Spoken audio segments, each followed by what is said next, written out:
Cairo museum. പുരാവസ്തുക്കളുടെ അവിശ്വസനീയമായ കാഴ്ചകളാണ് ഇവിടെ.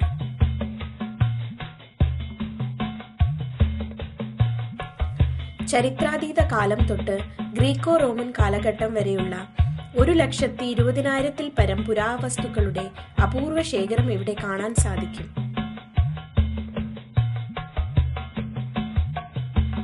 1900-ൽ പ്രശസ്ത ഫ്രഞ്ച് വാസ്തുശില്പി മർസിയൽ ഡ്യൂണോ ആണ് ഈ മ്യൂസിയത്തിന്റെ രൂപകൽപ്പന ചെയ്തത്.